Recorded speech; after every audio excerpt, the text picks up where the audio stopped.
Even if the sky falls, CEO James's love remains unshakable for the single mother, Tu Diep, and the fragile dream they built together. When the weight of the world threatens to break them apart, James faces a fateful choice to sacrifice the empire he built with his own hands or to keep the promise that binds his heart to Tu Diep and baby Nee.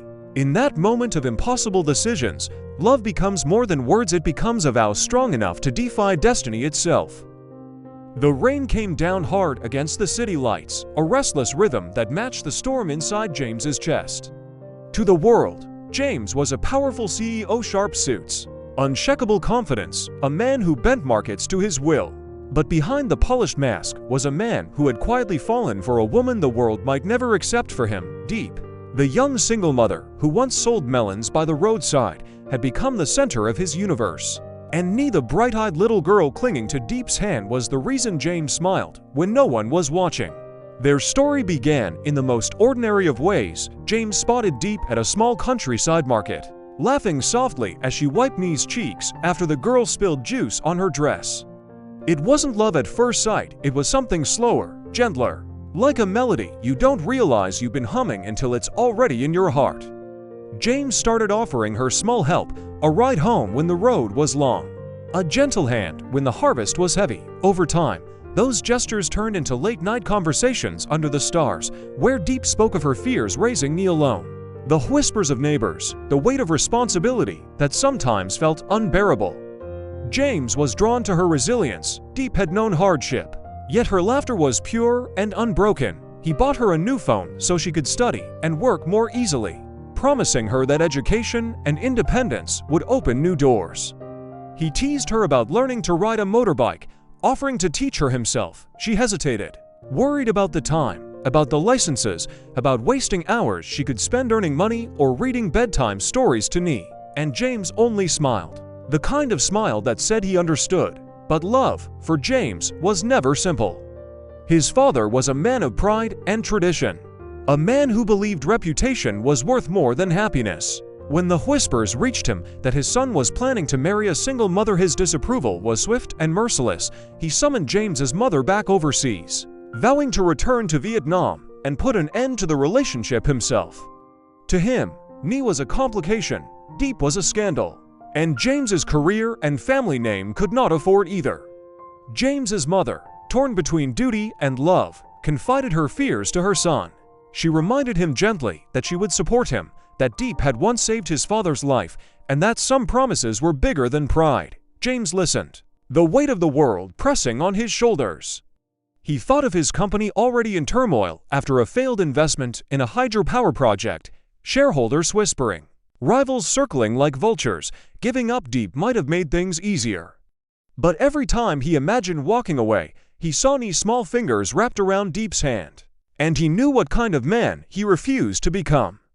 One evening, after helping Diep sell the last of her melons, James parked his car on a quiet hilltop overlooking the fields. The sky was streaked with gold and indigo, the world around them humming softly with the sound of cicadas. Diep leaned against him, her voice uncertain. "Your father will never forgive this," she said, her breath a fragile thread. James looked at her, at the woman who had held herself together through storms greater than this, and he whispered, "Even if the sky falls, Diep, I will not let go of you or Nee." The weeks that followed tested every part of him. Investors backed out, his company teetered on collapse, and whispers of betrayal spread through the boardroom. But James chose to fight for both fronts with a quiet cunning that exposed the schemer behind the sabotage, and with a fierce tenderness that shielded Diep and Nee from his father's wrath. There were nights when exhaustion left him trembling, nights when doubt clawed at him. But the memory of Diep's smile and Nee's giggles kept him steady. When the final confrontation came, James stood before his father, a man who had once seemed larger than life, and spoke with a steady voice. "I will rebuild my company, even if I have to start from the ground, but I will not rebuild my life without them." His father's anger was sharp, but beneath it flickered a reluctant respect. The man who had always demanded strength could not deny it when it stood before him. In the end, the storm passed. James's business survived, leaner and stronger, his reputation scarred but intact. His father's pride softened over time, worn down by Nee's laughter and Diep's quiet grace. On a sunlit afternoon, With the sound of distant church bells and the scent of fresh bisi from Diep's harvest, James kept his promise. He knelt before Diep, offering not just a ring, but the life he had chosen to fight for.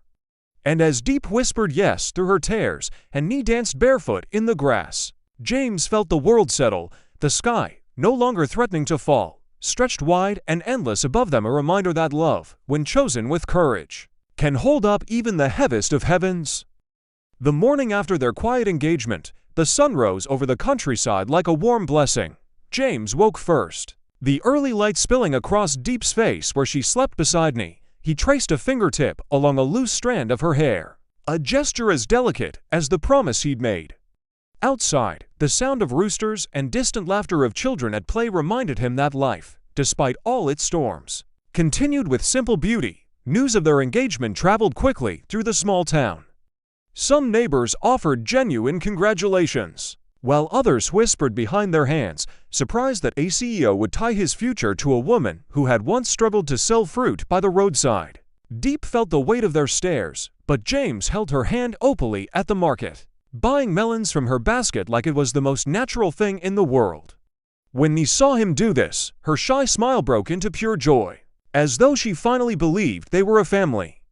But happiness did not mean the battles were over. James returned to his office to find lingering damage contracts had been delayed, key clients were hesitant, and the board questioned whether his personal choices had distracted him. James worked tirelessly, spending long nights rebuilding trust with partners and reassuring employees that the company's vision remained strong. On the hardest days, he would pause by the small framed photo of Diep and Knee on his desk, reminding himself why he was fighting. Diep, meanwhile, poured her heart into creating a small but thriving fruit business.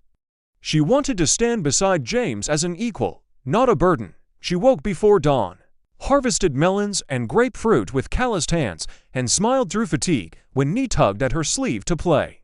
Every coin she earned felt like another brick laid for their future. One evening, James came home later than promised. He found Diep asleep at the table, lesson books for Knee spread out like fragile wings. He covered her with a blanket, then sat quietly beside Knee, helping her finish tracing letters. "Will you always be here?" Knee asked, her voice barely a whisper. James swallowed the lump in his throat. "Always," he said, pressing a kiss to her hair. Months passed, and with each challenge overcome, the three of them grew stronger. James's father, though still proud, began to soften small things, at first a polite nod to Diep, a curious question about Knee's schooling. Eventually, he visited their modest home for dinner. Watching Knee offer him a carefully peeled orange, his stern face cracked into an unguarded smile. For the first time, Diep felt the possibility of peace. One rainy afternoon, as thunder rolled across the hills, James stood on the balcony holding Diep close. The sky seemed ready to break again, heavy and gray, but in his arms she felt steady, as if the world could crumble around them and still they would stand. "Even if the sky falls," James whispered again, the same words he had spoken on the hilltop months before. "I'll be right here." Diep closed her eyes, leaning into him, knowing that love tested by doubt, by distance, by pride had not only survived but deepened. And somewhere inside the small house, Knee's laughter rang out, bright and fearless, echoing like a promise carried into their future. Seasons shifted, and the little countryside town began to wear new colors. Spring draped the orchards in soft blossoms, and Knee ran barefoot beneath the trees, her laughter mingling with the song of birds. Diep watched from the porch, her hands still damp from washing fruit, while James knelt beside Knee, showing her how to plant a tiny grapefruit sapling. One day, he told her, "This tree will be taller than you, but its roots, like a family's love, will keep it standing." Business slowly recovered under James's careful leadership. He rebuilt partnerships through honesty and long hours, choosing integrity over shortcuts. When a new investor praised him for his perseverance, James only smiled and said, "The real strength isn't in the company, it's in the people you're fighting for." He carried Diep's simple homemade lunches to work, ignoring the amused looks from colleagues who were used to catered meals and expensive restaurants. To James, those lunches were proof of a love that sustained him better than any luxury ever could. One crisp autumn evening, James drove Diep and Knee to a hillside where the horizon blazed with gold. He set up a small picnic, warm tea in a thermos, slices of sweet melon, and a worn guitar he hadn't touched in years. As the wind whispered through the grass, he strummed a gentle tuna song his mother used to hum when storms rattled their old family home. Diep leaned against his shoulder, the sound of his playing blending with the hum of crickets. "I used to think power meant never bending," James confessed softly. "But you and Nee taught me that real strength is in the bending, in choosing love even when it's hard." Diep's eyes shimmered with quiet emotion. She remembered the first time he had appeared in her life, a man far above her world of markets and harvest sand, how she had feared his kindness was only temporary. Yet here he was, weathered by struggle, scarred by choices, and still hers. "You gave up everything," she whispered. James shook his head. "No," he said. "I gave up nothing worth keeping. What I have now, what we have, is everything." Later that night, rain began to fall, soft at first, then heavier, as if the heavens themselves wanted to test their resolve once more. The three of them stood under a small shelter, Nee squealing with delight as lightning danced on the horizon.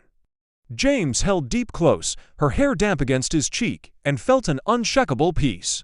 He knew storms would come again, financial challenges, lingering whispers, maybe even fresh disapproval from old acquaintances, but those were only clouds, passing and temporary. The next morning, the world smelled of wet earth and renewal.